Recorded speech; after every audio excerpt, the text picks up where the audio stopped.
Dear Bonbon, I hope that's okay to call you Bonbon. I met you in 1974, the year just before you passed. You had invited my dad to visit, and he brought me along. I was 19. All I knew was that you were the crooner whose silken voice fronted the Jan Savitt Orchestra in the 1930s, when my dad was a trombone player with the band. Big handshakes when we arrived. I think you had been ill, and you were staying in Philly with your sister or an aunt. Trying to seem grown, I said, Bonbon, it's great to meet you. But my dad cut me down, saying, That's Mr. Tunnell to you, boy. Who do you think you are? So I corrected myself. Sorry, Mr. Tunnell. And you smiled and said, Don't pay that old goat no mind. And then you candidly asked my dad, Jack, does he play? And my dad said, He's terrible. The room had an audience of 3 or 4 of your cousins and a blind lady from the neighborhood. There was also a delicate young woman about my age, a niece. My dad was being very courteous and fun with everybody, except me, of course.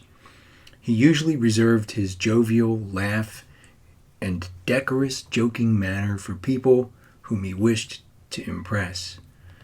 I was easily embarrassed in those days, particularly in company with my father.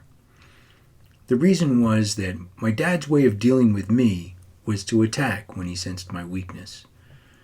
The worst was when we were with other people in company. So then my father dressed me down again with a rebuke. Kid, when are you going to get a lip? Shaking his head, he lamented loudly that I never practiced. But Bonbon, you put your arm around me and whispered in a tone that the whole room could hear. Young fella, your old man ain't never gonna change. He's wound up too tight. I would love to hear you playing or even leading a band somewhere, someday. I know you will. You were speaking like you could look into the future. Then you quipped, You gotta have a sweet-looking trumpet or a trombone, right? I nodded, but of course that was a lie. And you included my dad in the musing. Jack, we're going to buy this kid a valve trombone like that silver-plated horn we bought for you. Remember that, Jack? I told Mr. Savitt to get that one for you. You always made it sing. Bonbon, the airy way you intoned your words was a melody. Your speaking voice rose and fell like a brass choir. Your phrasing, your pauses weren't just talk. Your way of speaking was like Coltrane and Miles trading licks at a jam session. While speaking, you walked me across the room and introduced me to your niece, and she greeted me with this kind, innocent, bashful, welcoming single syllable and accompanying gesture. Hi. She raised her hand faintly and tapped the air twice delicately. I melted.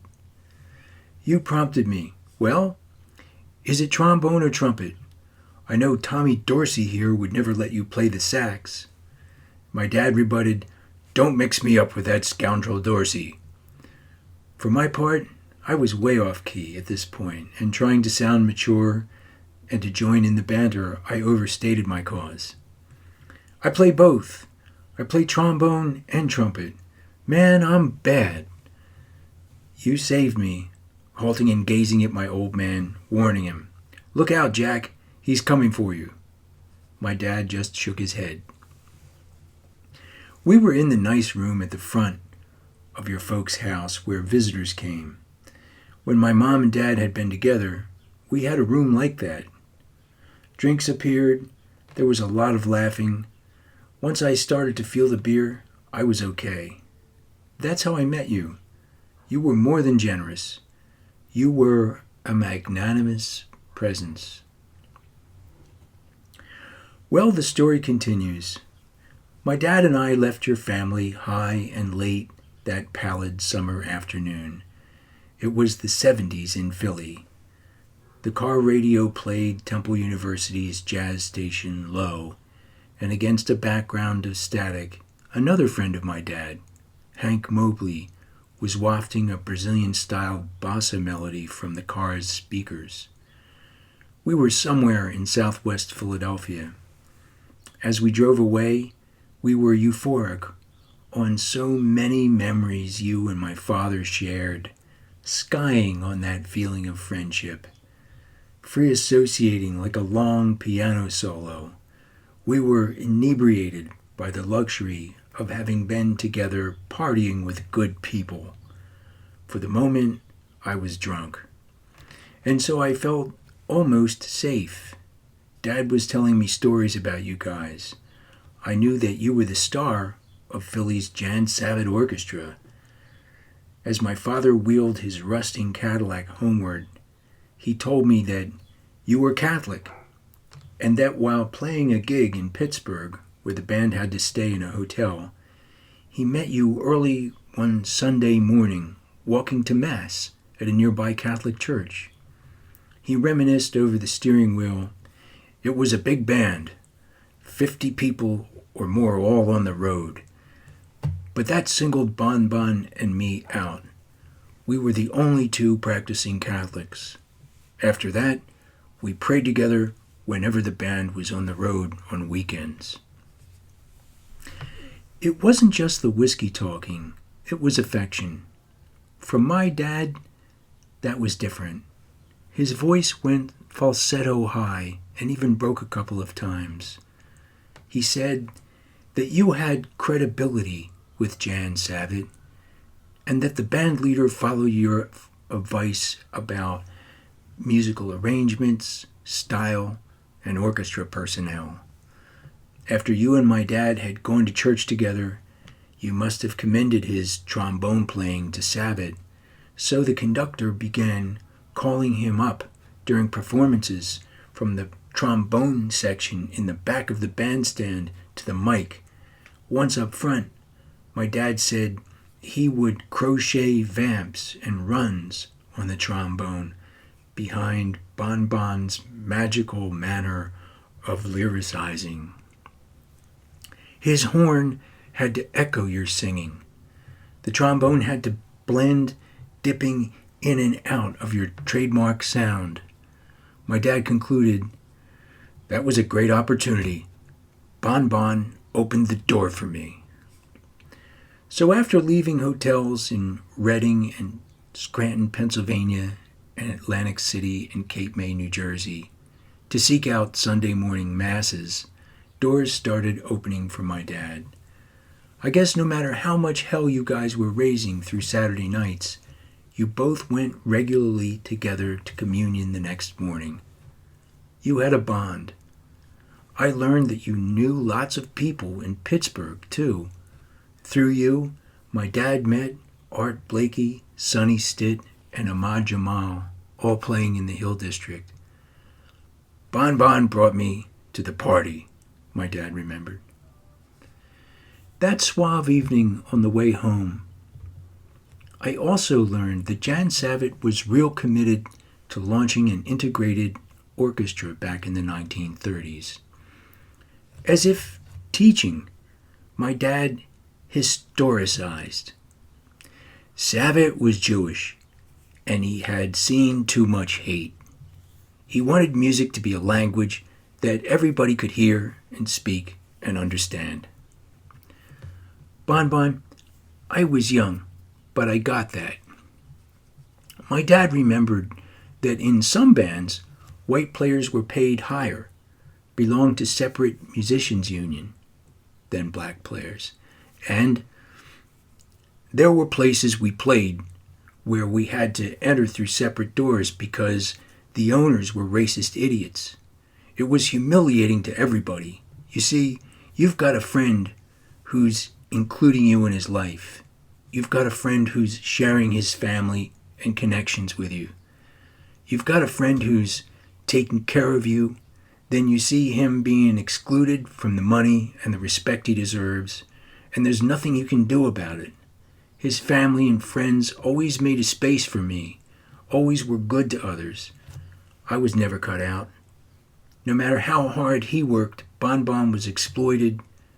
He was disrespected and insulted. He always showed courage.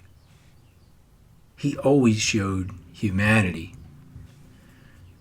The way home, punctuated by neighborhoods and stoplights and cross-town expressways, went quiet. Finally, my dad asked me, "So what do you think?" Feeling unprepared, I said, "I don't know." Then he reprimanded, "Well, you'd better figure it the hell out, kid. You'd better figure things out, or you're going to be stuck out in the cold." We were back to being bitter. My dad by invective, me by clenched silences. The stress of being with my dad made me sweat so much that I felt feverish. The hot summer evening suddenly seemed cold. So much had happened. I couldn't make sense of the currents sweeping through my shaking body. I got out of the car finally, and my dad didn't say bye. He just said, "Figure it out." That was over half a century ago. But since that time, whenever I wanted to cheer my father up, I would mention your name, especially at the end of his fight with cancer, as he'd lay listless in the aftermath of treatments. All I had to do was mention you if I wanted to see him pause and smile. Bon Bon, however briefly, you brought me and my dad together. You made us whole. Yes, your voice called friends and families and lovers to life's weird party. Then you sang, and those people felt the love. Audiences that came to hear you saw black people and Jewish people and Irish Catholics and Protestants and Muslims all performing together back in the 1930s. You were a healer. My dad was cruel, and I've had to deal with that. But he did love you. And the best gift he gave to me was the way he adored jazz musicians for their talents and their friendship. He told me, "You can learn to love jazz. It's African music. It's beautiful. Jazz is like being part of a big family. Ella and Dizzy and the Duke and the Count, they're all connected. But you can never know what black people in this country experience. You can never know the bigotry they have to face. You can't know that from the inside, but you have to respect it." I got that as a kid, Bon Bon.